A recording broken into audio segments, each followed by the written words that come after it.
அன்புக்குரியவர்களே, இந்த மகிழ்ச்சி மிகு ஞாயிற்றுக்கிழமை காலை வேளையிலே, காலை வழிபாட்டிலே உங்கள் அனைவரையும் சந்திப்பதிலே ஆண்டவராகிய இயேசு கிறிஸ்துவுக்குள் மகிழ்ச்சி அடைகின்றேன். இது ஒரு வலைதள வழிபாடாக இருந்தாலும் நீங்கள் அனைவரும் என்னோடு கூட இணைந்திருக்கிறீர்கள் என்று நான் நினைக்கிற பொழுது உண்மையாகவே மகிழ்ச்சி அடைகின்றேன்.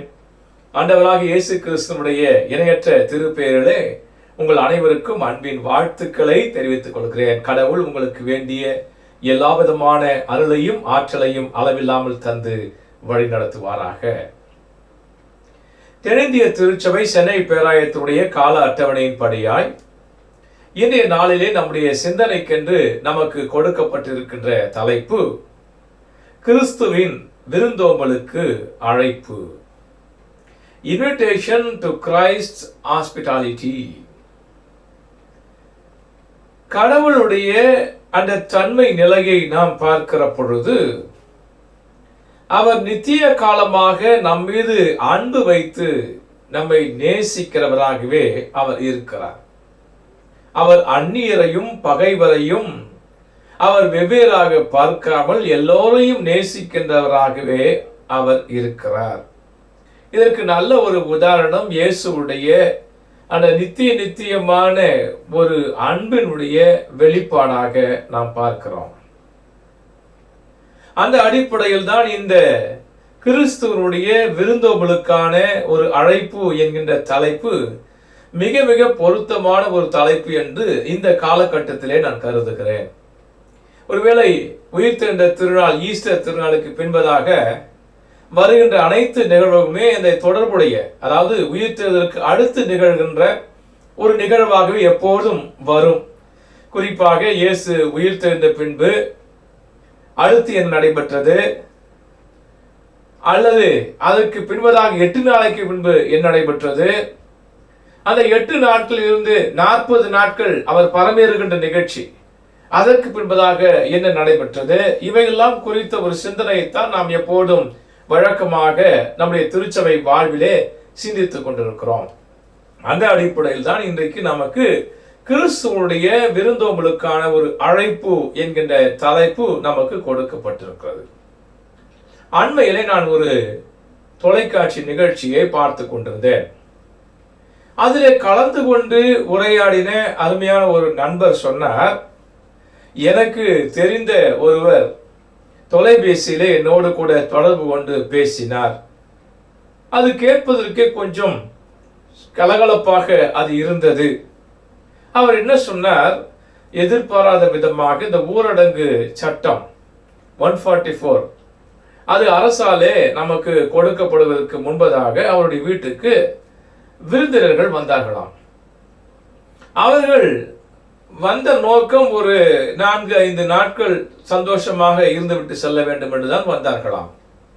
அவர் வந்த உடனே என்ன சொல்லியிருக்கிறார், இவர்களுடைய அன்பு மிகுதியினாலே நன்றாக கவனித்திருக்கிறார்கள்.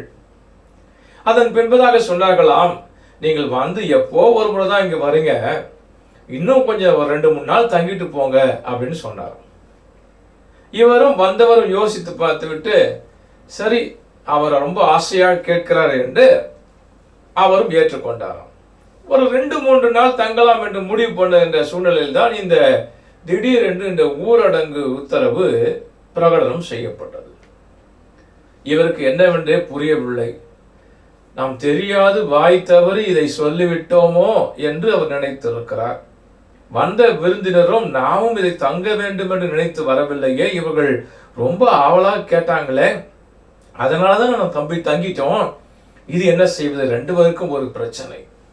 சரி, என்ன ஆகிவிடப் போகிறது, 21 நாள் ஊரடங்கு தானே, அந்த 21 நாள் அடங்கி ஊரடங்கு முடிந்த உடனே அவர்கள் சென்று விடுவார்கள், பரவாயில்லை என்று நாம் பொறுத்து கொண்டு இவரும் கவனித்து ஆரம்பிக்கிறார். எவ்வளவோ கஷ்டத்தோடு கூட அந்த விருந்துக்கு வந்தவரும் பங்கேற்கிறார், அதை விருந்து உபசரிக்கிறவரும் அதை சரியாக செய்து கொண்டே இருக்கிறார்.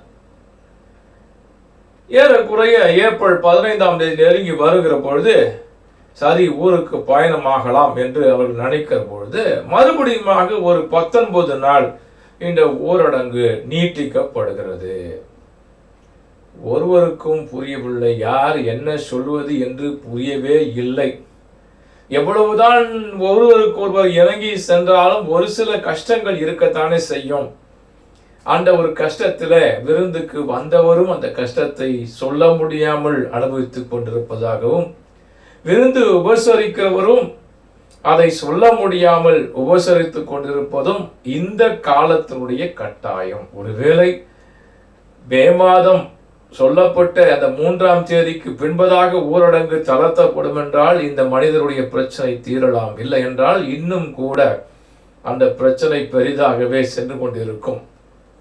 நான் ஏன் இதை சொல்லுகிறேன் என்று சொன்னால், மனிதகுல வாழ்க்கையில இந்த விருந்து உபசரிப்பது என்பது ஒரு வகையிலே அது சந்தோஷமாக இருந்தாலும் பிராக்டிக்கலாக பார்க்கும்போது பல்வேறு விதமான கஷ்டங்கள் அதுல இருக்கிறது என்பதை நான் உங்களுக்கு சொல்ல விரும்புகின்றேன். இஸ்ரவேல் மக்கள் இந்த விருந்து உபசரிப்பு என்பது அவர்களுக்கு அவருடைய உள்ளத்திலேயே மிகவும் ஊறிப்போன ஒன்றாக இருக்கிறது. விருந்தினர்களை வரவழைப்பதும் அந்த விருந்தினர்களுக்கு வேண்டிய உதவிகளை செய்வதும் அவர்களுடைய வாழ்வினுடைய ஒரு தன்மையாகவே அது இருக்கிறது என்பதை நான் பார்க்க முடியும். The idea of entertaining guests and hospitality were deeply rooted in the lifestyle of the Israelites. ஏனென்று சொன்னால் அவர்கள் இங்கும் அங்குமாக சுற்றி அலைந்து திரிந்தவர்கள். They were wanderers without any permanent settlement. அவர்கள் எந்த விதமான நிரந்தர குடியிருப்பு இல்லாமல் அவர்கள் சுற்றி கொண்டே இருந்ததினால விருந்தினர்களை உபசரிப்பது என்பது அவர்களுக்கு மிக மிக பிடித்தமான ஒன்றாக, வாழ்வோடு இணைந்து வாழ்க்கை பயணத்தில் இணைந்து விட்ட ஒன்றாகவே அது இருந்தது. இந்த விருந்தினர்கள் அல்லது இந்த விருந்தினரை உபசரிக்க இந்த உறவு முறை என்பது ஒரு விதமான நமக்குள்ளாக இருக்கிற ஒப்புரவனுடைய வெளிப்பாடாக அது அமைகிறது. வெளிப்புறமான ஒரு அடையாளமாக கூட அமைகிறது. The guest and host relationship was the external expression of a mutual reconciliation. நானும் என் நண்பரும் என் உறவினரும் சந்தோஷமாக இருக்கிறோம் என்று எதில் வருது? நான் எங்க வீட்டுக்கோ என் தங்கச்சி வீட்டுக்கோ என் வீட்டுக்கோ என் அக்கா வீட்டுக்கோ என் வீட்டுக்கோ என் அண்ணன் வீட்டுக்கு நல்ல உறவு முறை இருக்கிறது என்று எதில் சொல்ல முடியும்? இது எப்படி அமைகிறது என்று சொன்னால், it's an external expression of a mutual understanding between each other. இருவருக்கு இடையே இருக்கின்ற அந்த ஒப்புரவை வெளிப்படுத்தக்கூடிய ஒரு விஷயம் என்னவென்றால், ஒருவரை வீட்டுக்கு அழைப்பது, அவரை நன்றாக கவனிப்பது, அவர் போதுமன்ற அளவுக்கு அவருக்கு சாப்பாடு, அவருக்கு வேண்டியவற்றை எல்லாவற்றையும் அவர்களை உபசரிப்பது. இதுதானே ஒரு மனுஷனுடைய வாழ்க்கையிலே உறவை வெளிப்படுத்தக்கூடிய ஒரு தன்மை. கிரேக்கத்துல பிலோக்சேனியா என்கின்ற வார்த்தையை இந்த அந்நியரை உபசரிப்பதற்காக அவர்கள் பயன்படுத்துகிறார்கள். The love towards strangers, அதாவது அந்நியரை உபசரிப்பதற்காக பயன்படுத்தப்படுகிற ஒரு வார்த்தை ஹாஸ்பிட்டாலிட்டி என்று ஆங்கிலத்தில் நாம் சொல்லுகிறோம். இந்த ஹாஸ்பிட்டாலிட்டி என்பது, விருந்தினரை உபசரிப்பது என்பது ஏதோ வருவதை கூப்பிட்டு வச்சு அவர்களை சாப்பாடு போடுறது மட்டும் விருந்து உபசரிப்பது என்று புரிந்து கொள்ளக்கூடாது. பழங்கால கதைகள் எல்லாம் கேட்டிருக்கிறோம். என்னுடைய ஊருக்கு நீ வந்து விட்டாய், உனக்கு உணவு கொடுப்பது மட்டுமல்ல, உன்னை பத்திரமாக அந்த ஊரிலே வைத்து பாதுகாப்பது எங்கள் கடமை என்று ஊர்க்காரர்கள் சொல்வார்கள். இதெல்லாம் ஏதோ நாடகத்தில் கேட்பதா, திரைப்படத்தில் கேட்கிற வசனங்களாக இருக்கலாம். ஆனால் உண்மை அதுதான். ஒரு மனிதரை ஒருவர் விருந்துக்காக அழைத்து வைத்தால் அந்த மனிதரை பாதுகாக்க வேண்டியது, அந்த குடும்பத்தை பாதுகாக்க வேண்டியது, அவருடைய உடைமைகளை பாதுகாக்க வேண்டியது. எனவேதான் யாராவது விருந்தினராக நம்ம ஊருக்குள்ள திரும்பி நடக்கலாம், ஆனா ஒரு விருந்தினர் வந்தவர் அவருடைய வீட்டிலே அவருடைய உடைமைகள் திருடு போகக்கூடாது என்பதிலே எல்லா இந்த சின்ன சின்ன ஊர்களில் மிக மிக கட்டுப்பாடாக அவர்கள் இருப்பார்கள். The host will go to the extent of protecting the life and belonging of the guest at the cost of life of these family members.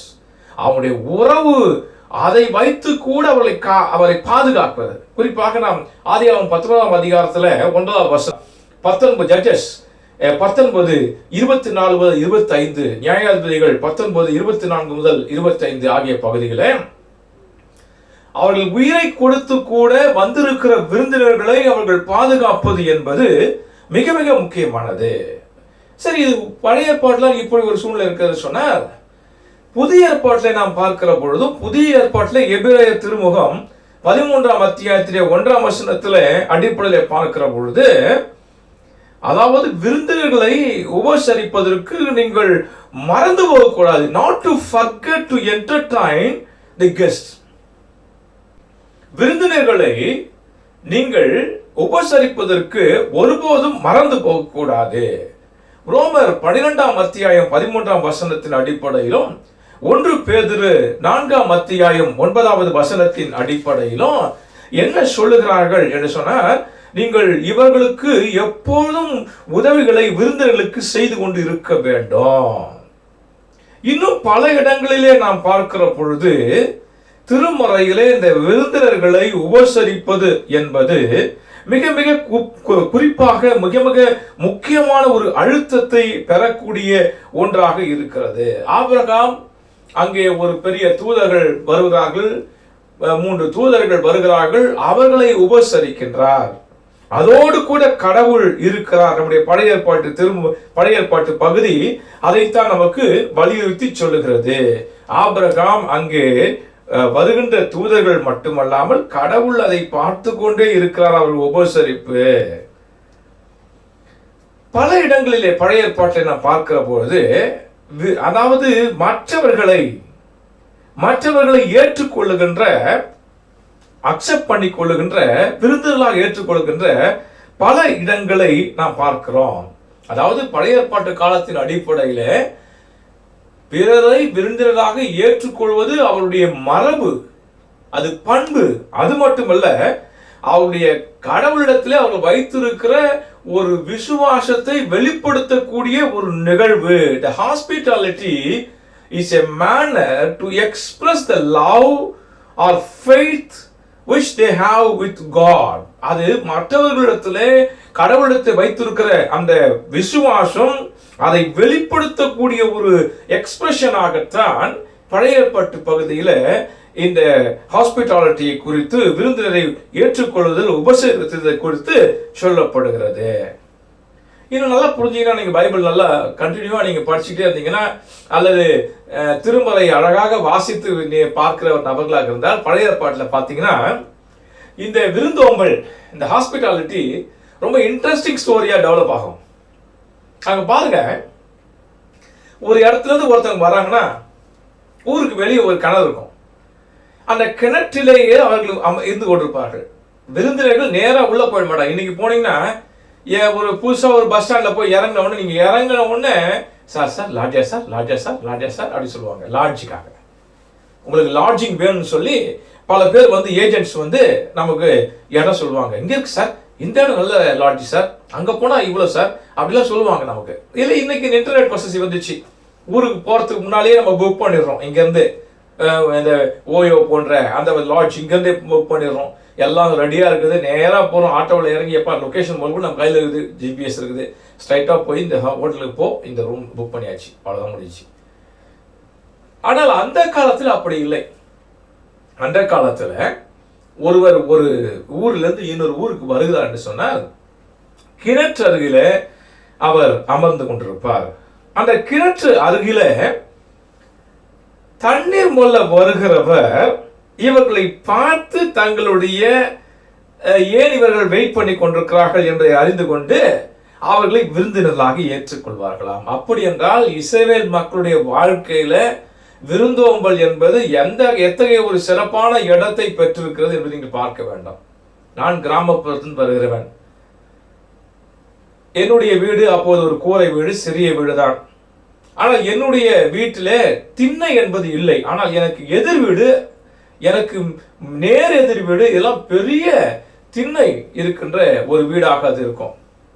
அந்த வீட்டெல்லாம் நான் பார்த்த உடனே எனக்கு ரொம்ப சந்தோஷமா இருக்கும். நான் எங்கள் அப்பா அம்மாட்ட கேட்பேன், ஏமா நம்ம வீட்டில் மட்டும் திண்ணை இல்லை, எதிர்க்கிற வீட்டுலாம் நிறைய திண்ணை இருக்குதுன்னு சொல்லுவேன். அப்போ சொல்லுவாங்க, நாம ஒரு கூரை வீட்டை நாம் வாங்கினோம், வாங்கும் போதே அந்த நபர் இப்படித்தான் கட்டி வைத்திருந்தார். ஆனால் அவர்கள் திண்ணை வைத்திருப்பதன் நோக்கம் அவர்களாக பார்த்து அந்த வீட்டை கட்டியிருக்கிறார்கள். ஏன் நம்ம இந்த திண்ணை எங்க இருக்கிறது? வெளியே வழிபோக்கலாக நடந்து செல்கிறவர்கள் அந்த திண்ணையில உட்காருவார்கள். அது யாரும் கேட்க மாட்டாங்களா? யாருமே ஒன்றும் கேட்க மாட்டாங்க. திண்ணையில போய் ஒரு இடத்துல உட்கார்ந்துருந்தா, ஏன் என் வீட்டு திண்ணையில உட்கார்ந்துட்டு இருக்கிறேன்னு யாரும் கேட்க மாட்டாங்க. நான் வளர்ந்து பெரியவனாகும் போது நான் அதே விதமாக பிரசமி அன்பர்கள் வாழ்கின்ற பகுதியிலே வாழ்ந்தேன். நான் போய் நேராய் ஒரு திண்ணையில உட்கார்ந்துருப்பேன். எவ்வளவு நேரம் ஒரு திண்ணையில உட்கார்ந்து கொண்டிருந்தாலும் அவர்கள் என்னை ஒன்றுமே அவர்கள் கேட்டது கிடையாது. மாறாக அவர்கள் சாப்பிடுகிற உணவு, தின்பண்டங்கள் இவையெல்லாம் எனக்கு கொடுத்துதான் அவர்கள் பழக்கம். நான் ஏன் இதை சொல்லுகிறேன் என்று சொன்னால், இந்த விருந்தோம்பல் இந்த விதமாக புதிதாக வருகிறவர்கள் அவர்கள் ஒரு கிணற்றருகிலே அவர்கள் அமர்ந்து கொண்டிருப்பார்களாம். அவர்கள் தன்னை யாராவது ஏற்றுக்கொள்வார்களா வீட்டிலே என்கின்ற எண்ணத்தோடு அவர்கள் அமர்ந்து கொண்டிருப்பார்கள். இதை பார்த்து யார் ஒருவர் அவர் ஏற்றுக்கொண்டு செல்லுகிறாரோ அவர் தன்னுடைய வீட்டிலே அவர் ஏற்றுக்கொள்வாராம். எவ்வளவு பெரிய விஷயம் பாருங்க. கேட்கறதுக்கு ரொம்ப ஆச்சரியமா இருக்கிறது, ரொம்ப சந்தோஷமாக இருக்கிறது. இந்த காலத்துல இப்படி ஒரு நிகழ்வு நடக்குமா என்பது யோசித்துத்தான் பார்க்க வேண்டும். அவர்களை கூட்டுன்னு போயிட்டு என்ன சொல்லுவாங்களாம், they will anoint them with oil. அவர்கள் எண்ணெய் ஊற்றி அபிஷேகம் செய்வார்கள். ஆமோஸ் 6ஆம் அதிகாரம் 6வது வசனத்தை இது இருக்கிறது. வெளியே உட்கார்ந்து கொண்டு உள்ளே அழைத்து அவர்களுக்கு விருந்தோம்பல் செய்வதுடைய ஒரு தன்மை அவர்களுக்கு எண்ணெய் அபிஷேகம் செய்வது.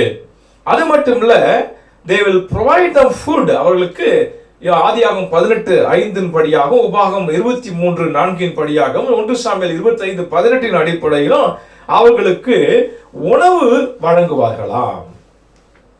அப்புறம் பார்த்தீங்கன்னா கொஞ்ச நேரம் கழிச்சு அவங்க ரெஃப்ரெஷ் பண்ணுறதுக்கு டு ரெஃப்ரெஷ் தி டிராவலர்ஸ், அவங்க ரொம்ப தூரம் களைத்து வந்திருப்பார்கள், நீண்ட தூரம் அவர்கள் பயணம் செய்து வந்திருப்பார்கள் என்று அவர்களுக்கு கொஞ்சம் மில்க் அண்ட் கர்ட், அதாவது பாலும் அது மோர் இவைகளை வைத்து என்ன செய்வார்கள், அவர்கள் கொடுப்பார்களாம். அவருடைய கஷ்டம் போக வேண்டும், தயிர் கொடுத்து அவர்களுக்கு பலன் கொடுப்பார்களாம். இதெல்லாம் பைபிள் எங்க வெளியங்க சொல்ல நினைச்சுக்காதீங்க, பைபிள் இருக்குது.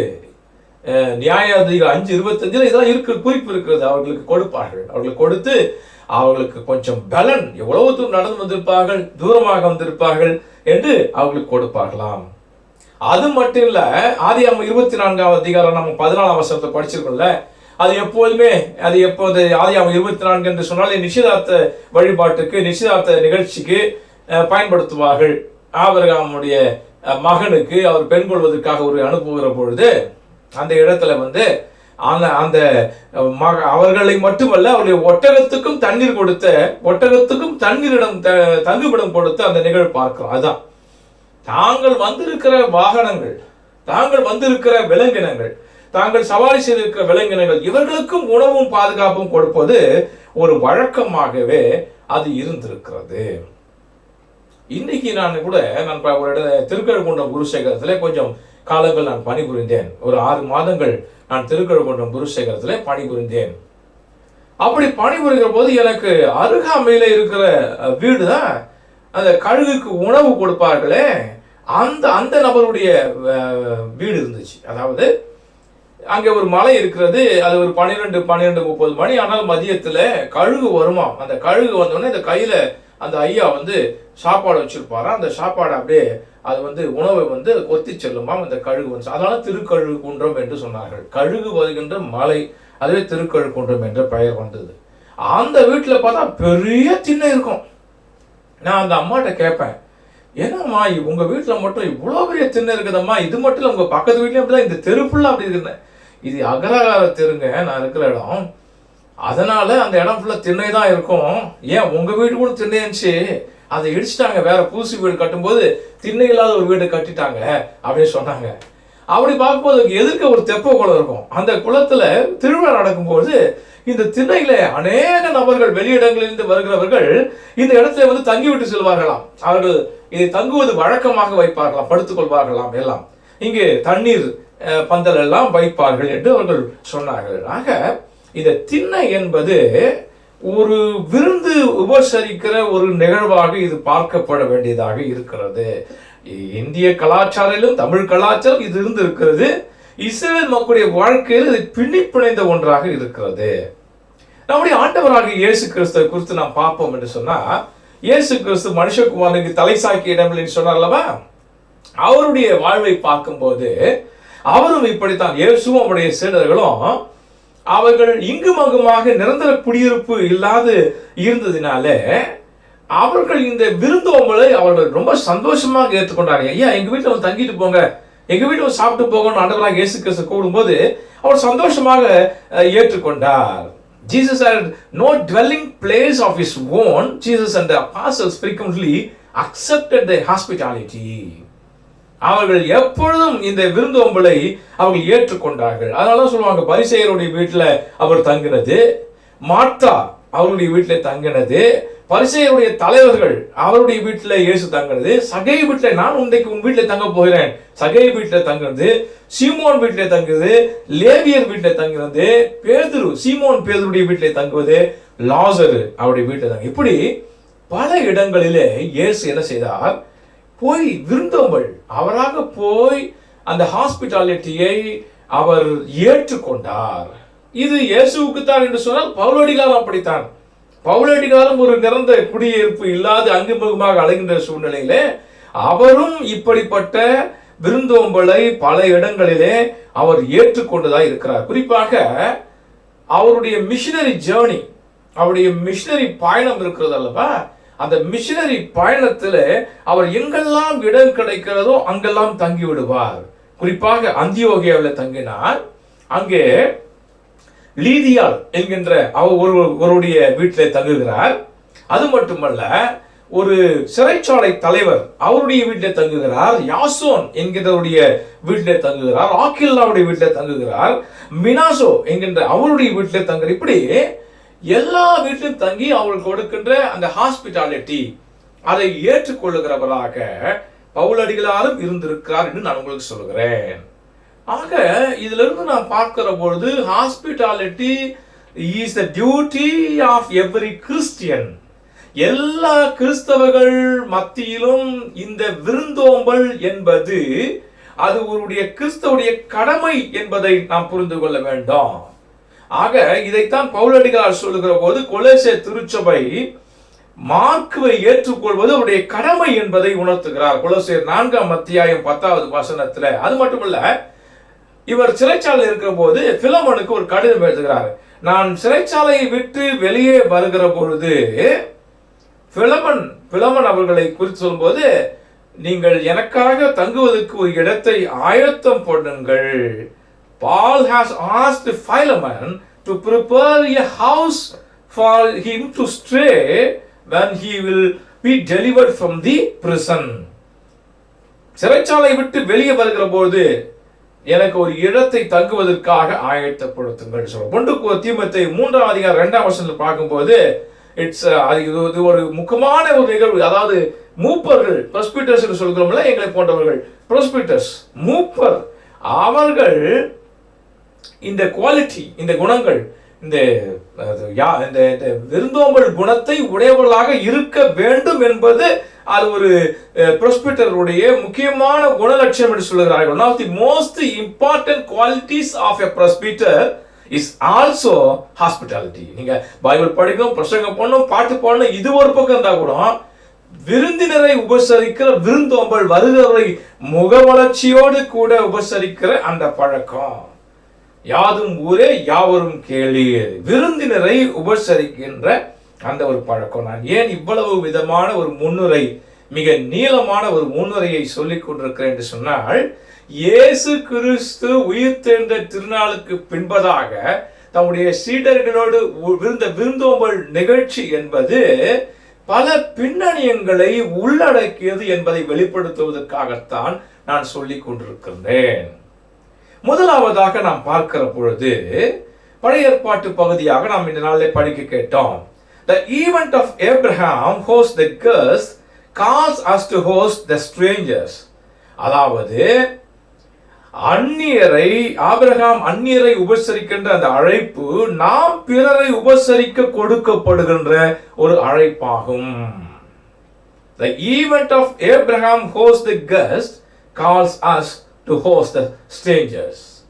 மற்றவர்களை நாம் உபசரிக்க அழைக்கின்ற ஒரு அழைப்பு என்பதை நாம் புரிந்து கொள்ள வேண்டும். இந்த நிகழ்ச்சி நீங்க பார்த்தீங்கன்னா ரொம்ப அழகாக இருக்கும். நான் இந்த பழைய ஏற்பாட்டு பகுதி படிக்கப்படும் பொழுது இந்த ஆபிரகாம் அங்கே அந்த 3 நபர்களுக்கு உபசரிப்பதற்காக கையில ஒரு ஜார் வச்சிட்டு இருப்பாரு. அவர் உபசரிச்சிட்டு இருப்பாரு. பக்கத்துல ஒரு டென்ட்ல ஒரு அம்மா உட்கார்ந்து, சாரா அம்மா வந்து உட்கார்ந்துட்டு இருப்பாங்க. இது பார்ப்பதற்கு ஒரு மரத்தடி நிகழ்வாக அதை ஒரு ஓவியர் வரைந்திருக்கிறார். ஒருவேளை பிபிஎஸ்க்கு சொல்லப்பட்ட ஒரு கதையில இருக்கிற ஒரு நிகழ்வு போல அது இருந்தாலும் கூட நான் ஏன் சொல்கிறேன் என்றால் அது அவ்வளவு ஒரு அழகாக ஒரு சித்தரிக்கப்பட்ட ஒரு விருந்தோம்பலுக்கான ஒரு கதையாக அதை நான் பார்க்க விரும்புகின்றேன். ஆதியாகமம் 18ஆம் அத்தியாயம் 2 முதல் 4 வசனங்களிலே பார்க்கிற போது, ஆதியாகமம் 18 2 முதல் 4 வசனங்களிலே கண்களை உயர்த்தி பார்த்தார், 3 மனிதரும் தம் அருகில் நிற்க கண்டார். அவர்களை கண்டவுடன் அவர்களை சந்திக்க கூடார வாசலை விட்டு வெளியே ஓடினார். அவர்கள் முன் தரை மட்டும் தாழ்ந்து வணங்கி அவர்களை நோக்கி, என் தலைவரே, உன் கண்களில் எனக்கு அருள் கிடைத்ததாயின் நீர் உமது அடியானை விட்டு கடந்து போகாதிருப்பீராக. இதோ விரைவில் கொஞ்சம் தண்ணீர் கொண்டு வரட்டும், உங்கள் கால்களை கழுவிய பின் இம்மரத்தடியில் இளைப்பாருங்கள் என்று அவர் சொன்னார். He looked up and saw 3 men standing near him. When he saw them, he ran from the tent entrance to meet them, bowed down unto the ground. He said, My Lord, if I find favor with you, do not pass by your servant. Let a little water be brought, and wash your feet, and rest yourself under the tree. நீங்கள் கொஞ்ச நேரம் வாருங்கள், இந்த மரத்தடியில நீங்கள் இளைப்பாருங்கள், நான் தண்ணீர் கொண்டு வருகிறேன். இதெல்லாம் கேட்கிறப்போ இதெல்லாம் இன்னைக்கு நடக்குமா? அந்நீரை உள்ளே கொண்டு வருவது நடக்குமா என்று தனிமைப்படுத்தப்பட்ட சூழ்நிலை நினைக்கிறோம். இனி வருங்காலங்கள் பார்க்கிற போது கொஞ்சம் கடினமாகத்தான் இருக்கும். இந்த டிராயிங் ரூம்லாம் கொஞ்சம் மாற்றி அமைப்பார்கள். இந்த ஹால்ஸ்லாம் வச்சா எல்லாரையும் ஹால் உள்ள கொண்டு வருது என்பது இனி வரும் காலங்களில் இருக்குமா என்று தெரியாது. உண்மையா ஒரு வெராண்டான்னு ஒன்று வச்சிருப்பாங்க அந்த காலத்துல, அந்த மாதிரி ஒரு இடம் இருக்கும்னு நினைக்கிறேன். அங்கேயே வச்சு பேசி முடிக்கக்கூடிய நாட்கள் தான் வரும் என்று எண்ணுகிறேன். வரும்போதே ஒருத்தர் காலையும் கையையும் முகத்தையும் கழுவிட்டு வரக்கூடிய அளவுக்கு எல்லா ஏற்பாடுகளும் வீட்டுக்கு முன்பதாக இருக்கும். இந்த வீட்டுடைய ஸ்ட்ரக்சர் இப்போது கொஞ்சம் கொஞ்சமாக மாறும் என்று தான் நினைக்கின்றேன். பெட்ரூமுக்கு பக்கத்திலே இருக்கிற அப்படிப்பட்ட அட்டாச்டு பாத்ரூம் என்று சொல்கிற அந்த பழக்கம் மாறி டிட்டாச்டு பாத்ரூம் வெளியே இருக்கும் என்று நான் கருதுகிறேன். ஏனென்று சொல்லுகிறால் இந்த இடத்துல ஆதியாகமம் 18ஆம் அத்தியாயம் 2 முதல் 4 வசனங்களே, அவர் கண்களை ஏறெடுத்து பார்த்த உடனே 3 மனிதர்கள் அவர்கள் அருகில் இருக்கிறார். இன்னைக்கு கதவை திறந்து வெளியே வருவதற்கே பயப்படுகிற சூழ்நிலை. யார் வந்திருக்காங்க சீத்துரு வழியாக பார்க்கக்கூடிய ஒரு சூழ்நிலை தான் இன்றைக்கு இருக்கிறது. ஆனால் இந்த மனிதர் ஒருவர் உபசரிக்கும்படியாக அந்நியர்கள் 3 பேர் வந்திருக்கிறான்றவன வாசலுக்கு வெளியே ஓடோடி வருகிறார். அது மட்டுமில்ல, ஏண்டா இவன் வந்தான், எப்படா நம்ம வீட்டை விட்டு போவான், இந்த விருந்துன்னு சொல்லிட்டு இந்த பிள்ளைங்க விருந்து வந்துகிற பிள்ளைங்க பல விதமான தொல்லைகளை கொடுத்து கொண்டிருக்கிற என்று சலிப்படைகின்ற சூழ்நிலையில வந்திருக்கிற நபரை பார்த்து அவருடைய காலை வணங்குகிறாராம். வந்திருக்கிற நபர் யாரு எவருன்னு அவர் தெரிஞ்சிருக்க முடியாது. காலை வணங்குகிறார். என் தலைவரே, உன் கண்களில் எனக்கு அருள் கிடைத்ததாயின் நீங்கள் உமது அடியானை விட்டு கடந்து போகாதிருப்பீராக. Do not pass by your servant. நீங்க கடந்து போகாதிருங்கள், உங்களுடைய கண்களில் எனக்கு கிருபை கிடைக்க வேண்டும். If I find favor with you, do not pass by your servant, my Lord. எப்படி ஒரு வார்த்தை பயன்படுத்தப்படுகிறது பாருங்கள். அவர் இங்கே தங்குங்க, நான் கொஞ்சம் தண்ணி கொடுக்கிறேன். இந்த விதமான உபசரிப்பு இஸ்ரவேல் மக்களுடைய வாழ்க்கையில, ஒருவேளை ஆபிரகாம் விசுவாசிகளின் தகப்பன், இவருடைய முற்பிதா, இஸ்ரவேல் மக்களுடைய வாழ்வுக்கு மிக மிக முக்கியமான ஒருவராக கருதப்பட்டவர் என்று சொல்லுகிற பொழுது, ஏன் என்று சொன்னால் ஒரு மாதிரியை கொடுக்கிறார். இப்படி நீங்கள் வாழ வேண்டும், இப்படி உபசரிக்க வேண்டும் என்ற மாதிரியை கொடுக்கிறார். அவர் கொஞ்ச நேரம் வந்திருக்கிறவங்க பெரிய பெரிய ஆசீர்வாதத்தை சுமந்து வந்திருக்கிறார் என்று அவருக்கு தெரியாது. வந்திருக்கிற நபர்கள் என்று தெரியாது. ஒரு பக்கம் தூரத்துல ஆண்டவர் இருந்து கவனித்துக் கொண்டிருக்கிற வசனம் இருக்கிறது. தொடக்க நூல் ஆதியாகமம் 18ஆம் அத்தியாயம் 7-9 வசனங்கள்ல 6-7 வசனங்கள் 6-8 வசனங்கள்ல அதை கேட்டு ஆபிரகாம் தாம் கூடாரத்துக்கு விரைந்து சென்று சாராவை நோக்கி, விரைவாக 3 மரக்கால் நல்ல மாவை பிசைந்து அப்பங்கள் சுடு. அது என்ன மெஷர்மெண்ட் தெரியும்? 3 மரக்கால் மாவு பிசைறதுனா எப்படி தெரியல. அது சின்னப்படி பெரியப்படி இதெல்லாம் இருக்கிறாங்க. மரக்கால்னா அது 8 படின்னு சொல்லுவாங்க, பெருசா இருக்கும். அந்த மரக்காலான்னு தெரியல, எப்படின்னு தெரியல. அது 3 மரக்கால் மாவை பிசைந்து அப்பம் சுடு. ஆபிரகாம் மாட்டு மந்தைக்கு ஓடுகின்றார். அங்க ஒரு நல்ல இளங்கன்றை கொண்டு வேலைக்காரன் கொடுக்க அதை அவன் விரைவாக சமைத்தார். இப்ப புரிஞ்சு போச்சு, ஆபிரகாம் மிகப்பெரிய ஒரு செல்வந்தர் என்பதை புரிந்து விடுகிறது. ஏன்னா 3 மரக்கால் படி மாவு எடுத்து பிசைகிறாரு. அங்க போய் மாட்டு மந்தைக்கு போய் அங்கே இளங்கன்று ஒன்றை பிடித்து வந்து அவரை சமையல்காரனை கொடுத்து சமைக்க வைக்கிறாரு. அப்புறம் வெண்ணெய், பால் சமைத்த இளங்கன்று ஆகியவற்றை கொண்டு வந்து அவர்கள் முன்பாக வைக்கிறார். அவர்கள் உண்ணும் போது அவர்களது மரத்தடியிலே நின்று கொண்டிருந்தார்.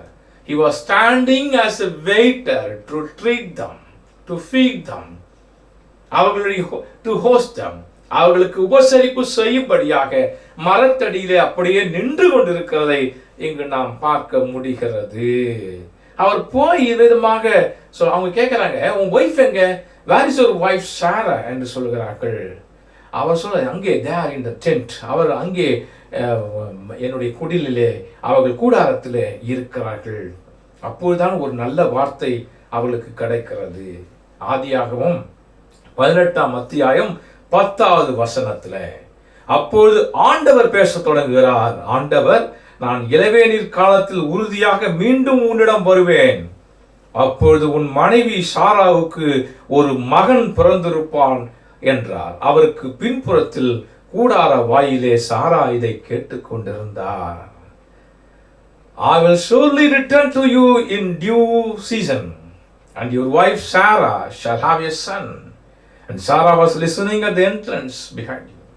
அவள் அங்கே டென்ட்டினுடைய என்ட்ரன்ஸ்ல அவள் நின்று கொண்டு இதை கேட்டுக்கொண்டிருக்கிறார். நான் மறுபடியும் அடுத்த உற்பவை கால திட்டத்துக்கு வருகிற பொழுது உன்னுடைய மனைவி ஒரு குழந்தையை பெற்றிருப்பார். விருந்து உபசரிப்பு பின்பதாக ஆபிரகாமுக்கு ஆசீர்வாதமாகவும் சாராய்க்கு ஆசீர்வாதம் திகழும் என்று அவர்கள் முன்பதாக தெரியாது. ஆனால் இந்த விருந்து உபசரிப்பு பின்பதாக ஆபிரகாமும் சாராயும் அவர்கள் ஆசீர்வதிக்கப்படுகிறார்கள். அவர்கள் குழந்தை பேற்றினை பெற்றுக் கொள்கிறார்கள். கடவுள் பேசுகிற ஆசீர்வாதத்தின் தருணமாக அந்த உபசரிப்பு நிகழ்வு இருக்கிறது. இன்றைக்கு நான் உங்களுக்கு சொல்லுவேன், இது சரியான நேரத்தில் நமக்கு கொடுக்கப்படுகிற கடவுளுடைய செய்தி என்று தான் நினைக்கிறேன். நாம் பிறருக்கு உபசரிப்பு கொடுக்க வேண்டியதாக இருக்கிறோம். உணவில்லாத மக்கள், உணவுக்காக இயங்குகிற மக்கள், உணவு பொருள்களுக்காக இயங்குகிற மக்கள் அதிகமாக நம்மிடத்தில் இருக்கிறார்கள்.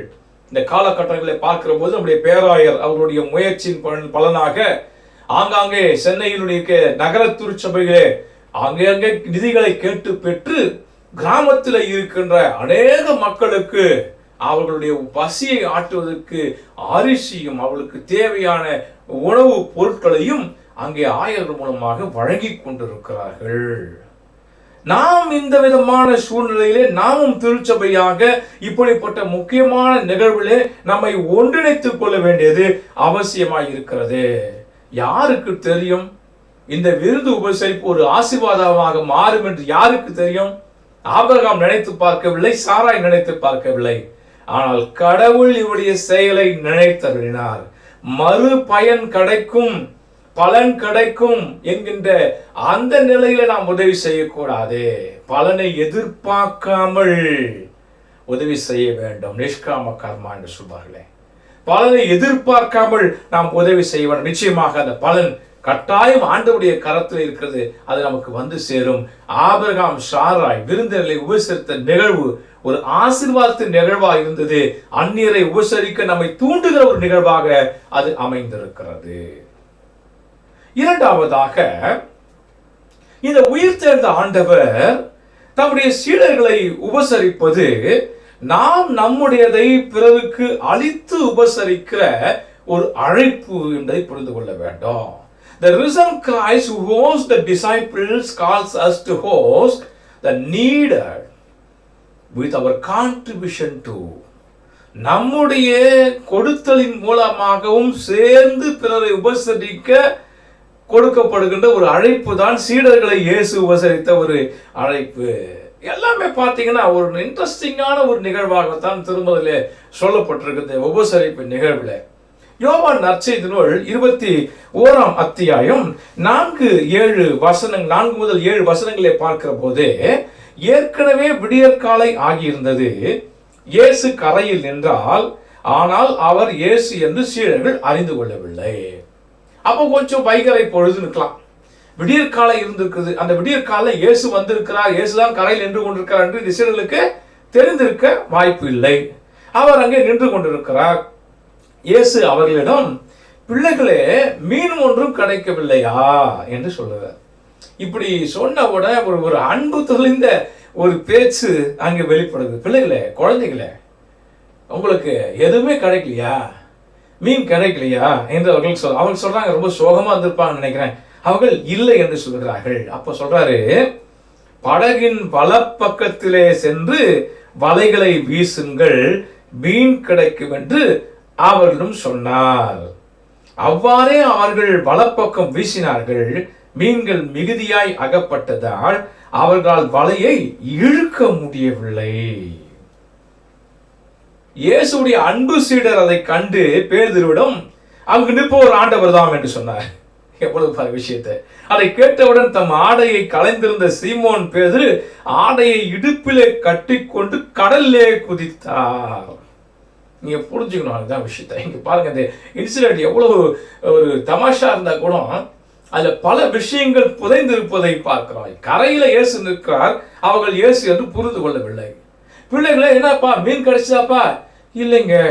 எப்ப கூட நீ ஏன் இதெல்லாம் போய் கேட்டுக்கிற, ஏன் புதுசா வந்துருக்க இந்த இடத்துல, எங்க குப்பத்துல நீங்க மீன் குப்பத்துல நாங்க உங்களை பார்க்கவே இல்லையே, இதெல்லாம் இங்க பேசல. இல்லைங்க பதில் சொல்றாங்க.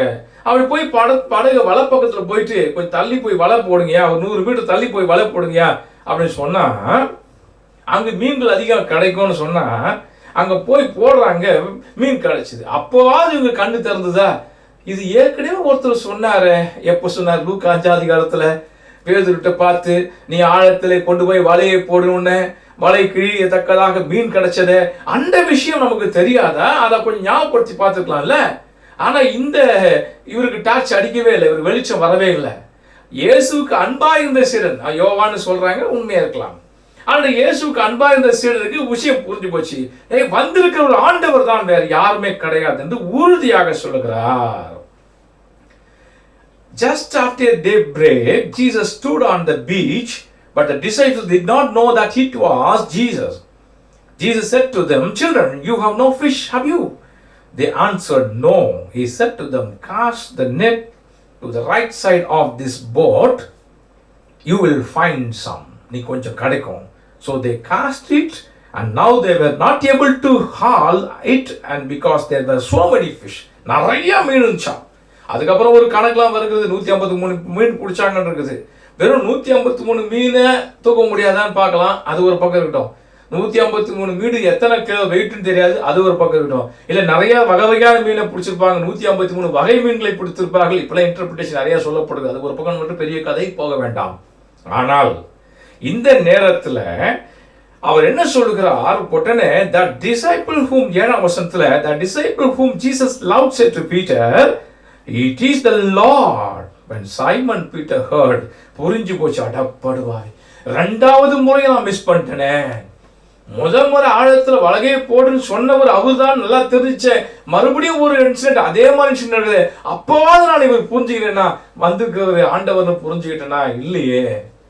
உடனே அவர் என்னன்னா, சாதாரணமா அவர்கள் மேலாடை இல்லாம இருக்கலாம், கீழாடை இல்லாம இருக்கலாம், 2 ஆடைகள் இல்லாம இருந்திருக்கலாம். அல்ல எப்படிப்பட்ட சொல்லுங்கனால டக்குன்னு நிர்வாணி என்று தெரிந்து கொண்டார். டக்குன்னு ஒரு துண்டு எடுத்துட்டு தண்ணில குச்சிட்டாரு. தண்ணில குச்சிட்டாருன்னா அந்த அளவுக்கு ஆண்டவரை பார்ப்பதற்கு அவருக்கு இடல. இந்த இடத்துல ஒருவேளை இப்போது இந்த இடத்தை என்ன சொல்லுகிறார்கள்? மென்சா கிறிஸ்டி என்று சொல்லுகிறார்கள். இடம் டைபீரியஸ் நதி, அதாவது திபேரிய கடல் அந்த பகுதியில அங்க ஒரு ஸ்மால் சர்ச் இப்போ பில்ட் பண்ணப்பட்டிருக்கு கடற்கரையில. இந்த இடம் தான் டேபிள் ஆஃப் கிரைஸ்ட் என்று சொல்வதற்கு, டேபிள் ஆஃப் கிரைஸ்ட் அதாவது இயேசு உணவளித்த இடம் என்பதற்காக மென்சா கிறிஸ்டி என்று சொல்லப்படுகிற ஒரு இடமாக இந்த இடம் இப்போது சொல்லப்படுகிறது. அங்க என்ன நடக்கிறது அதுதான் முக்கியம்.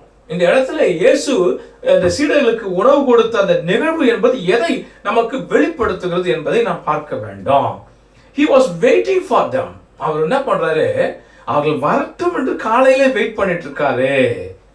அதாவது இந்த விதமான ஒரு எண்ணம் அங்கே வந்திருப்பது ரொம்ப ரொம்ப ஆச்சரியமா இருக்கிறது. யோவான் 21ஆம் அத்தியாயம் 9-10 வசனங்கள, படகை விட்டு இறங்கியவுடன் கரியினால் தீ மூட்டி இருப்பதையும் அதன் மீது மீன் வைத்திருப்பதையும் அவர்கள் கண்டார்கள். அங்கு அப்பமும் இருந்தது.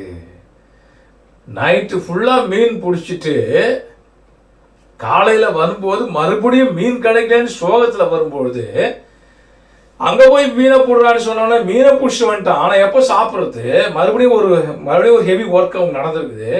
அதை முடிச்சு அந்த இழுக்கக்கூடாத அளவுக்கு மீன் சொல்லும்போது ரொம்ப கஷ்டப்பட்டு தான் இழுத்து வந்திருப்பாங்க அந்த மீனை.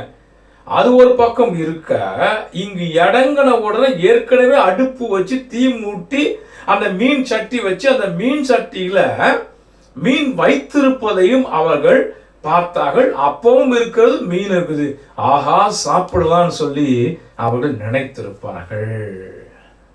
அப்ப இயேசு என்ன சொல்றாரு, இயேசு அவர்களிடம் 10ஆம் வசனத்துல, நீங்கள் இப்போது பிடித்தவற்றில் சில மீன்களை கொண்டு வாருங்கள். When they had gone ashore, they saw a charcoal fire there with the fish on it and bread. Jesus said to them, bring some of the fish that you just got caught. இங்க கொஞ்சம் முன்னால அந்த மீனை பிடிச்சிங்கல்ல, அதையும் கொண்டு வாருங்கள். புரிஞ்சுதா உங்களுக்கு? ஜீசஸ் என்ன பண்ணாரு, hosted the disciples, wanted to host the disciples. இயேசு தம்முடைய சீடர்களை அவர் விருந்தளிக்க உபசரிக்க விரும்பினார். ஏற்கனவே தீ மூட்டி அங்கு சமைக்கப்பட்டிருக்கிற மீன், அங்கே பிரெட் சமைக்கப்பட்டிருக்கிறது. உடனே அவருக்கு விருந்தோம்பல் கொடுத்துக்கலாம் அவரு, ஆனா அதை செய்யல. நீங்க பிடிச்ச மீனையும் கொண்டு வாங்கய்யா. Bring some of the fish that you have already just caught. நீங்கள் ஏற்கனவே பிடித்து வைத்திருக்கிற அந்த மீனையும் கொண்டு வாருங்கள். ரெண்டையும் சேர்த்து சமைத்து விருந்தோம்பல் செய்வோம். அப்படி என்று சொன்னால் இன்றைக்கு இது ஒரு மிகப்பெரிய ஒரு அறைகோலை இந்த பகுதி கொடுக்கிறது, புரிந்து கொள்ள வேண்டும். ஹாஸ்பிட்டாலிட்டி என்பது விருந்தோம்பல் எவனோ சேர்த்து வச்சிருக்கிறது எடுத்து கொடுக்கறது இல்ல, நீ வச்சிருக்கிறதையும் என்ன பண்ணணும், கொடுக்கணும். இன்னைக்கு வச்சிருக்கிறதையே கொடுக்க மனசு இல்ல, சேர்த்து வச்சுக்கிறதையும் கொடுக்க மனசு வரல. இப்படிப்பட்ட வாழ்க்கையை தான் இன்றைக்கு வாழ்ந்து கொண்டிருக்கிறோம். இன்றைக்கு அநேக பிள்ளைகள் தேவையோடு கூட இருக்கிறார்கள். தயவு செய்து இதுகாலம் நீங்கள் இந்த விருந்தோம்பலில் பங்கேற்கவில்லை என்றாலும் அதை பங்கேற்க கடவுள் உங்களை அழைக்கிறார் என்று சொல்லும். நமக்கு நிறைய தேவை இருக்குது. நம்முடைய பிள்ளைங்களை படிக்க வைக்கணும், நம்ம ஒரு மிகப்பெரிய ஒரு வீடு கட்ட வேண்டிய வேலை இருக்குது, ஒரு நிலம் வாங்க வேண்டியது இருக்குது, பிள்ளைகளுக்கு கல்யாணத்தை ஏற்பாடு பண்ணிட்டோம், அதுக்குள்ள இந்த கொரோனா வந்துச்சு, இதெல்லாம் முடிச்சுட்டா நம்ம பிள்ளைகளுக்கு கல்யாணம் பண்ணிடலாம் நினைச்சிட்டு இருப்பீங்க. அது ஒரு பக்கம் இருக்கட்டும். இன்னைக்கு திருச்சபைகள் பல ஆலயங்கள் கட்ட வேண்டும், திருச்சபைக்கு வீடு கட்ட வேண்டும், ஆயர் இல்லம் கட்ட வேண்டும், இன்னும் ஸ்டேஜ் அமைக்க வேண்டும், காம்பவுண்ட் வால் போடணும், இன்னும் பல திருச்சபை கட்ட வேண்டும். பொறுப்பு இருக்குது, இருக்கலாம். ஆனா நீங்க பிடிச்சு வச்சிருக்க கொஞ்சம் மீனையும் கொண்டு வாங்க. Bring some of the fish you have caught. நீங்கள் இப்போது நான் வச்சிருக்கிறத வச்சு செலவு பண்றது இல்ல, திருச்சபை வச்சிருக்கிறது செலவு பண்றது இல்ல, பேராயம் வச்சிருக்கிற அமௌண்ட் ஏழைகளுக்கு செலவு பண்றது ஒரு பக்கம். ஆனா நீ வச்சிருக்கிறல்ல, அதை கொஞ்சம் கொண்டு வா, சேர்த்து வச்சு கொடுப்போம்.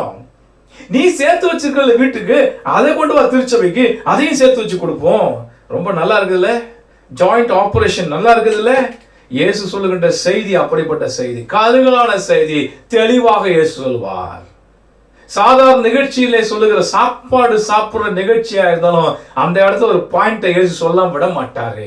இந்த இடத்துல நீ பிறருக்கு கொடுக்க வேண்டும், உன்னிடத்துல இருப்பதை நீ பகிர்ந்து வாழ வேண்டும். நீ இப்ப மீன் பிடிச்சிட்டு வந்து அதை நீயே வச்சுக்கிறதுக்காக, அந்த பொசஷனுக்காக கிடையாது, அது அதையும் பிறருக்கு நீ கொடுக்க வேண்டும். some of the fishes you have caught already, bring them. அதையும் நான் சமைத்து பிறருக்கு கொடுக்க வேண்டும். இயேசு சொல்லுகின்ற அருமையான ஒரு வார்த்தை. இதுதான் இயேசு சீடரோடு பேசிய அந்த அந்த அந்த சந்திப்பு, விருந்தோம்பல் சந்திப்பு நமக்கு போதிக்கிறதாக இருக்கிறது. மூன்றாவதாக, the teachings of apostle calls us to host others. அந்த அப்போஸ்தலருடைய போதனைகள் கூட நம்மை பிறரை விருந்தோம்பல் செய்வதற்காக அழைப்பு கொடுக்கிறதாக இருக்கிறது. ஏற்கனவே இந்த அப்போஸ்தலரை பத்தி நான் சொல்லிருந்தேன். எபிரேயர்ல சொன்னேன், ரோமர்ல சொன்னேன். இவங்க எல்லாம் பார்த்தீங்கன்னா அவர்கள் கொண்டு வந்து உபசரிப்பை கூட சொல்ல வேண்டிய போதை நமக்கு இன்ட்ரடக்ஷன் பார்த்து நான் சொல்லியிருக்கிறேன்.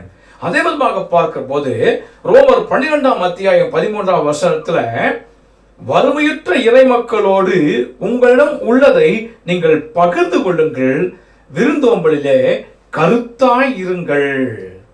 Contribute to the needs of the saints, extend your hospitality to strangers. நீங்கள் இந்த விருந்தோம்பலிலே வறுமையுற்றிருக்கிற இறை மக்களோடு உள்ளதை நீங்கள் பகிர்ந்து கொள்ளுங்கள், விருந்தோம்பலிலே நீங்கள் கருத்தாய் இருங்கள். ரோமருக்கு எழுதுகின்ற கடிதத்திலே பவுலடிகளார் கண்டிப்பாக வலியுறுத்துகிறார், நீங்கள் இதை செய்ய வேண்டும், இப்படித்தான் நீங்கள் நடந்து கொள்ள வேண்டும் என்பதை அவர் தெளிவாக விளக்குகின்றார். நீங்கள் விருந்தோம்பலிலே கவனமாக நீங்கள் இருங்கள். வறுமையுற்று இருக்கிற இறை மக்களோடு உங்களுக்கு உள்ளதை நீங்கள் பகிர்ந்து கொள்ளுங்கள். பல நேரங்களிலே நாம் இவ்விதமாய் பகிர்ந்து கொள்வது கிடையாது.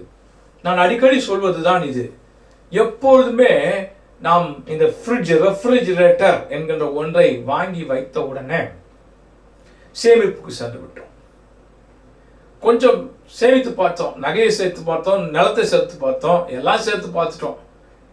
பணத்தை சேர்த்து பார்த்தோம் பேங்க்ல. அது ஒரு பக்கம் இருக்கட்டும், பொருள் வைக்கணும்னா சேஃப்டி லாக்கர்னு ஒன்று வந்துச்சு. இது எப்போ இன்ட்ரோடியூஸ் பண்ணாலும் அப்போதே முடிவு பண்ணிட்டோம், எல்லாத்தையும் சேர்த்து வச்சு நகையாக்கி உருக்கி கொண்டு போய் பேங்க்ல லாக்கர்ல வச்சிடணும். இது ஒரு பழக்கம். அதே விதமாகத்தான் என்னெல்லாம் கிடைக்குதோ அத்தனை பொருளையும் கொண்டு போய் ரெஃப்ரிஜரேட்டர்ல சேர்த்து வைப்பது. அழகான ஜெபம் ஆண்டவர் கற்றுக் கொடுத்திருக்கிறார். அன்றன்றுள்ள ஆகாரத்தை இன்று எங்களுக்கு தாரும். இதுதான் ஒரு விசுவாச போராட்டமாக இருக்க வேண்டும். இன்னைக்கு கொஞ்சம் பார்த்தீங்கன்னா, நேற்றைய தினத்துல இன்னைக்கு முழு ஊரடங்கு 3 நாட்களுக்கு தொடர்ந்து வரப்போகுதுன்னு நேற்றே போய் கூட்டமாக எந்த நோக்கத்துக்காக மக்கள் சேரக்கூடாது, அந்த சோசியல் டிஸ்டன்ஸ் நீங்க மெயின்டைன் பண்ண சொல்றதுக்காக இந்த ஊரடங்கு சொன்னாங்களோ அதை கூட கடைபிடிக்காமல் போய் முண்டி அடித்து கொண்டு எல்லா பொருளையும் வாங்கி 3 நாள் கிடைக்காது ஒரு பேனிக் சிச்சுவேஷன். உடனே போய் எல்லாம் என்ன செஞ்சாங்க, வாங்கி வச்சுட்டாங்க. அப்படி அல்ல, மாறாக நீங்கள் என்ன செய்ய வேண்டும், பிறருக்கு உங்களிடத்தில் இருக்கிறதை வறியவர்களுக்கு நீங்கள் கொடுக்க வேண்டும். அது மட்டும் இல்ல, 1 பேதுரு 4ஆம் அத்தியாயம் 9வது வசனத்தில் என்ன சொல்கிறார், முணுமுணுக்காமல் ஒருவருக்கு ஒரு விருந்தோம்பல். ஐயோ வந்துட்டாயான்னு சொல்லிக்கிட்டு கஷ்டத்தோடு நீங்கள் யாரையும் உபசரிக்காதீர்கள். Be hospitable to one another without complaining. பல பேர் சொல்லுவாங்கல்ல, உங்க வீட்டுல தான் புருஷன் வீட்டினுடைய சொந்தக்காரர் வந்தாங்கன்னா உங்க வீட்டு ஜனம் தான் வந்து எங்களுக்கு ரொம்ப தொல்லை, அவங்க வந்து பிரச்சனை சொல்லுவாங்க. ஒய்ஃப் வீட்டுல இருந்து வந்தவொடனே உங்க வீட்டார் வந்ததான் எங்களுக்கு தொல்லை. இப்படி ஒருத்தரை மாத்து ஒருத்தர் சொல்றது, உங்க ஃப்ரெண்ட்ஸ் தாண்டா இங்க வந்து ரொம்ப தொல்லை போடுறாங்க, இங்க அவங்களுக்கு தான் நான் எல்லாத்தையும் செய்ய வேண்டியதாக, இப்படி சொல்ற சலித்து கொள்ளுகின்ற அந்த சூழ்நிலை பார்க்கிறோம். முணுமுணுக்காமல் ஒருவருக்கு ஒருவர் விருந்தோம்புங்கள். Be hospitable to one another without complaining. இது ரொம்ப அழகான ஒரு விஷயமாக இருக்கிறது. இந்த விதமான கண்டிப்புகளை பவுலடிகளாலும் சரி, அவருடைய அப்போஸ்தலர்கள் பேதுரு போன்றவர்களும் கூட இதை அழகாக வலியுறுத்துகிறார்கள். ஆண்டவராகிய இயேசு கிறிஸ்து தம்முடைய நற்செய்தி நூலிலே அழகாக ஒரு வார்த்தையை அவர் சொல்லுகிறார். மத்தேயு 25 கடைசியா முடிக்கும் போது மத்தேயு 5ஆம் அத்தியாயம் 35வது வசனத்துல, ஏனெனில் நான் பசியாய் இருந்தேன், நீங்கள் உணவு கொடுத்தீர்கள், தாகமாய் இருந்தேன், என் தாகத்தை தணித்தீர்கள், அந்நியனாக இருந்தேன், என்னை ஏற்றுக்கொண்டீர்கள். For I was hungry, you gave me food. I was thirsty and gave me something to drink. I was stranger and you welcomed me. நான் பசியாய் இருந்தேன், எனக்கு நீங்கள் உணவு கொடுத்தீர்கள். நான் தாகமாய் இருந்தேன், எனக்கு தாகத்தை நீங்கள் தணித்தீர்கள். நான் அந்நியனாக இருந்தேன், என்னை ஏற்றுக்கொண்டீர்கள். எவ்வளவு அருமையான விஷயம். அதனால்தான் நீங்கள் ஆசீர்வதிக்கப்பட்டவர்கள் என்று இயேசு அவர்களை அழைக்கிறார். உலகம் தோற்ற முதல் உங்களுக்காக ஆயத்தப்படுத்தப்படுகிற இந்த இடத்துக்குள்ளாக நீங்கள் பிரவேசியுங்கள் என்று அங்கே அழைப்பு கொடுக்கிறதை நாம் பார்க்கிறோம். ஆக அன்புக்குரியவர்களே, இந்த ஞாயிற்றுக்கிழமை காலை பொழுதிலே வலைதள வழிபாட்டில நாம் ஆண்டவரோடு இணைந்திருக்கிறோம். ஒன்று யோசித்து பார்ப்போம். இது ஒரு மிகப்பெரிய ஒரு அழைப்பு, கிறிஸ்துவனுடைய விருந்தோம்பலுக்கான ஒரு அழைப்பு. இந்த கிறிஸ்துவனுடைய விருந்தோம்பலுக்கான அழைப்பிலே கீழ்ப்படியும்பாகத்தான் நாம் இந்த அறிவுரையை கேட்டிருக்கிறோம். ஒருவேளை ஆபிரகாம் தன்னிடத்தில் வந்த மக்களை விருந்தோம்பல் செய்கின்றார், உபசரிக்கின்றார். கடவுள் அதை பார்த்து கொண்டே இருக்கிறார். அந்த நிகழ்வுதான் அவருக்கு ஆசீர்வாதமாய் திகழ்ந்து ஒரு காலத்திலே அவருக்கு மகன் பிறப்பான் என்ற நற்செய்தி சொல்லக்கூடிய ஒரு நிகழ்வாக மாறியது. அது மட்டுமல்லாமல் இயேசு தம்முடைய சீடர்களுக்கு அவர் உயிர்த்தெழுந்த பிறகாக உணவளிக்கிற அந்த நிகழ்ச்சி, நீங்கள் மட்டும் உணவு சாப்பிடக்கூடாது, நீங்கள் உழைத்து பெற்றவைகளையும் சேர்த்து வைத்து பிறருக்கு கொடுக்க வேண்டும். எல்லாரும் சேர்ந்து ஏற்கனவே இருக்கிற ஒரு பக்கம் விருந்தோம்பலுக்கு செலவு செய்தால் அதே சமயத்தில் நீங்களும் கொடுத்து உதவ வேண்டும் என்ற அந்த உன்னத நம்பிக்கையை ஆண்டவர் அங்கே கொடுக்கின்றார். அது மட்டுமல்ல, உயிர்த்தெழுந்த ஆண்டவர் மட்டுமல்ல, அப்போஸ்தலர்களுடைய பின்னணியாளராக இருந்த அப்போஸ்தலர்கள் அனைவருமே இந்த விருந்தோம்பலை சொல்கிறார்கள். அப்படி சொல்லுகிற போதுதான் இயேசு சொல்லுகிறார், நான் பசியா இருந்தேன், எனக்கு நீங்கள் உணவு கொடுத்தீர்கள். தாகமாக இருந்தீர், எனக்கு தண்ணீர் கொடுத்தீர்கள். நான் அந்நியனாக வெளியே இருந்தேன், என நீங்கள் ஏற்றுக்கொண்டீர்கள். நீங்கள் தான் ஆசீர்வாதத்தின் பிள்ளைகள் என்று சொல்லி நம்மை அழைக்கிறவராக இருக்கிறார்.